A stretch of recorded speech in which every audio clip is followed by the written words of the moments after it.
is Kevin Kimwelle. I'm a community architect, I'm a researcher, also a high social impact innovator.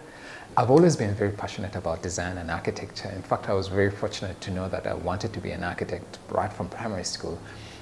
It was a long path. I went through music and then into engineering and then eventually landed in architecture. But I always knew I would be an architect. And it comes to me naturally. It's something I feel within my bones.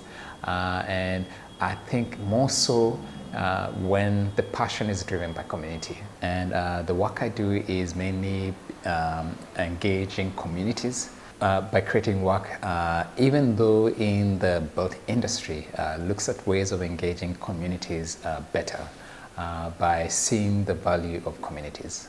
Community architecture is not a new genre of architecture. It's always been there. It's part of what has been in Africa. You know, if you look at our rural setups or our older days setups, we built for each other. That spirit of Ubuntu existed then, you know, so we created our architecture by involving people. And we've kind of lost that with mainstream architecture because it's become very professionalized for good reasons. You know, buildings have become more high-tech, buildings have become more complicated, and of course the issue of health and safety. But I guess I'm trying to pull back the idea of community again, because architecture should be more inclusive. It should include communities. There is a lot of potential within the built environment to absorb community engagement in a way that is doable, practical, in a way that actually creates better impact. Currently, mainstream architecture feels more like a tick box exercise when it engages community participation processes. Was the community present? Yes, tick a box. Was the community consulted? Yes, tick a box. You know? How many people were in the community meeting? 10, tick a box. What I try to do with community architecture is really rather do the work from behind or underneath, go layers deeper. Find out about the community. Who are they? What's their story? What are their problems? By being in the community, not being in an office, in a desk, in 12th floor, you know. So the practice of community architecture for me is one of going into community, being with the community for about 6 months, not necessarily with an agenda, other than understanding them. And that way, one is able to strengthen the empathetic part of the design because you really connect better with the community. But also, you're able to see the assets within the community.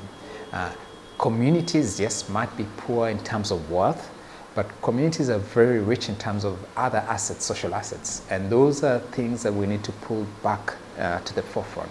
So this genre of community architecture, I guess, is getting revived, and I call myself community architect because of the process I follow. I walk into a community, I engage with the community for a very long time before I produce a result, but also I co-create with the community. So the design process is with the community.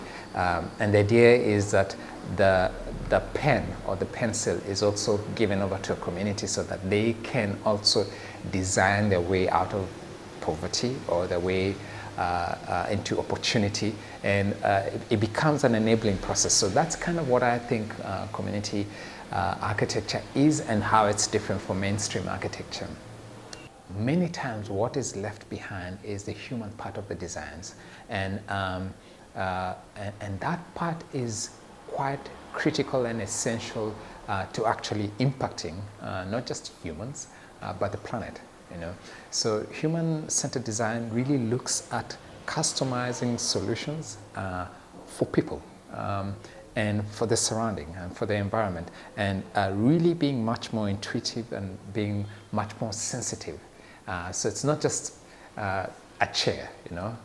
It's the chair for a person who has a certain height, who has a certain back problem, you know.